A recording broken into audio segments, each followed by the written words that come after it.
is going on, everyone? This is Zach from Clutch Crew Sports, back with another 2022 NFL season preview. And on today's episode, we're going to be talking about the Kansas City Chiefs. So, we're saving some of the better teams in the NFL to go last. Connor talked about the Rams on the last episode. Go check that one out if you haven't seen it already. But I'm going to be here talking about the Kansas City Chiefs. And this was definitely eventful offseason for the Chiefs. They're not one of these teams that just stands pat every year. We've seen them make major changes before, and they did it again this offseason. So let's go ahead and get things started with the Chiefs. So this is definitely going to be a new offense that we're going to see the Chiefs run. Losing Tyreek Hill, all the other receivers that they lost, and then they brought in a bunch of new. They're pretty much their wide receiver room has just been completely overhauled. Their new receivers are Marquez Valdes-Scantling, Juju Smith-Schuster, and guys from the team already like Mecole Hardman are project to be the top guys. I think Sky Moore is also they drafted this year, but Marquez Valdes-Scantling and Juju Smith-Schuster. Those are some names to say right there. But you could just say Juju and MVS. I do think that the Chiefs are still going to be fine on offense. A lot of people are worried about Tyreek Hill losing the deep ball.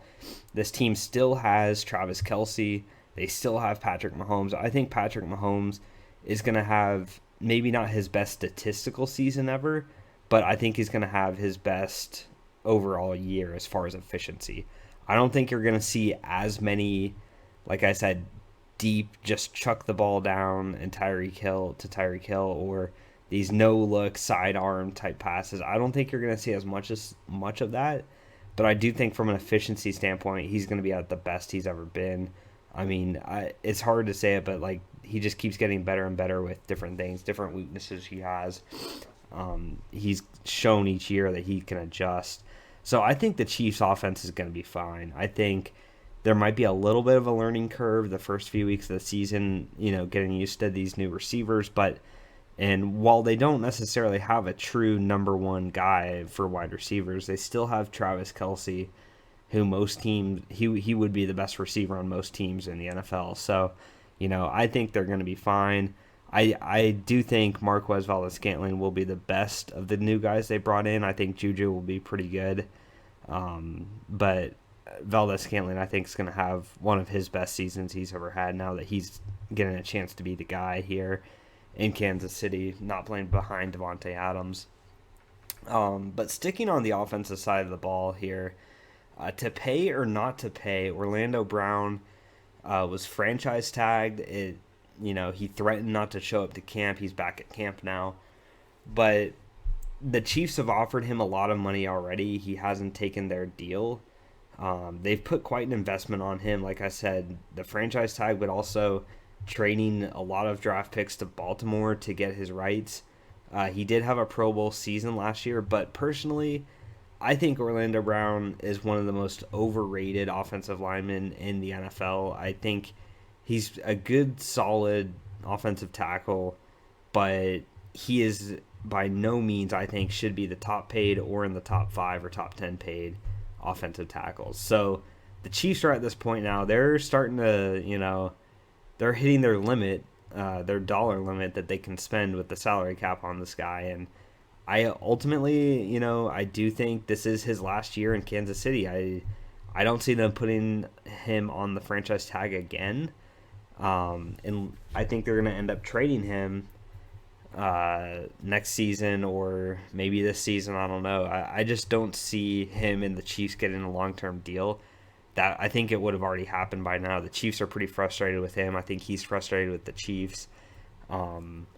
Winning cures everything, but it seems like Orlando Brown Jr. is very much in the mindset of getting every dollar he can possibly get, which, you can't blame anybody for doing that, but it just means I think he won't be a Kansas City Chief in 2023, so this is their last season they're going to get out of him.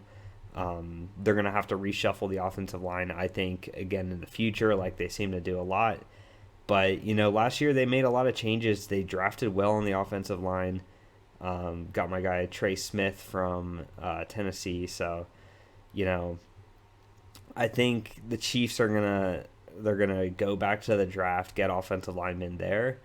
Um, they do have Joe Tooney from last year as well, so they're not overly desperate to retain his services. Obviously, they would like him back, but I think they're along the lines of what I think about Orlando Brown is that he's not the best left tackle in the NFL. That's definitely far and away Trent Williams. So we'll see what Orlando Brown, if he does end up getting signed or not, but it's still something that's going to be a storyline this season with the Chiefs.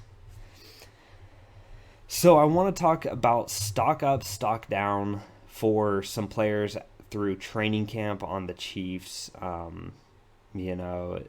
Last episode with the Broncos, I talked a little bit about training camp. With that going on right now, I figure that's something that fans would want to know what's going on. And George Karlaftis, his stock is up. Obviously, the first round pick from Purdue, the pass rusher. Now he's not slated to be a starter due to them bringing in, I can't think of his name right now, but they brought in somebody from the Bengals and Seahawks. The name's escaping me, but he's projected to start. But Karlaftis is the long-term answer here. And from all indications, the preseason and the training camp game is that he's having a very good rookie start to his career. So that's good. He obviously fell later in the draft. It was a guy who kind of was supposed to go higher. He fell all the way down to the Chiefs at the end of the first round. And, he's lived up to the billing. And, he's a guy that's, made progress this camp. Now, on the flip side, a guy whose stock is going down is Josh Gordon. And I wasn't even aware Josh Gordon was on the Chiefs until I did some research on this team. But, he was on the Chiefs, I think, last year and this year. But the Chiefs' fifth wide receiver spot is one of the most hotly contested position battles on this team. Because obviously there's four guys pretty much locked in. But after that, the fifth guy, and if they keep a sixth guy, this is where the fight is going at camp, and it just doesn't appear that Josh Gordon's going to get that spot. From indications, he's just not been on the same page with Patrick Mahomes. They just haven't formed that great of a connection. And this is, the same Josh Gordon that was with Cleveland a long time ago, got suspended for all the weed that he smoked, and he bounced around to a lot of different teams. He was on Seattle a lot, got suspended numerous times from the NFL. So, if you weren't aware, he's on the Chiefs right now, but I don't think he'll be on the Chiefs much longer. I just think he is, losing that wide receiver 5 or wide receiver 6 spot. Going to go to other guys that have looked a lot better in training camp. So, let's wrap things up, guys, talking about the Chiefs' 2022 schedule. Their over-under is set at 10.5, which to me, I feel like that's a real low number. The Chiefs, I'm going to say over on this one. I just do not see the Chiefs getting less than 11 wins. I mean, as talented as this team is, even though they lost, the explosive player like Tyreek Hill, this is still an Andy Reid team. I think it's going to be I don't think they're going to miss any beats. I think the team itself got better.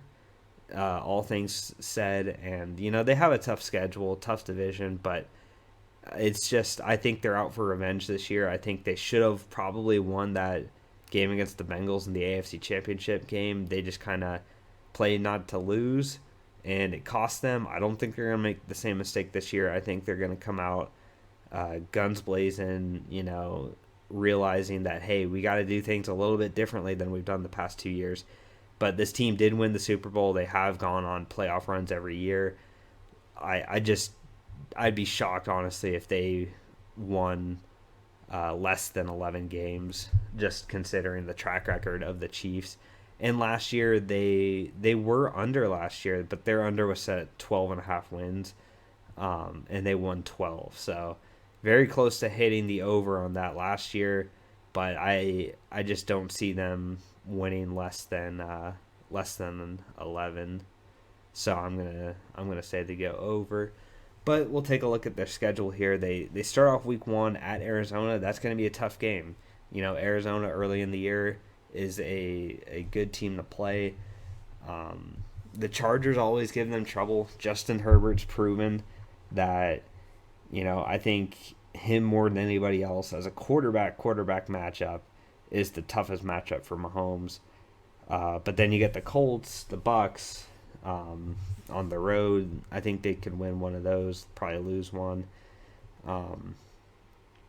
It's a tough schedule. There's not many easy wins on the schedule, but like I said, the Chiefs are just one of these teams that they win. They're going to be favored to win most of these games. They get Buffalo at home this year.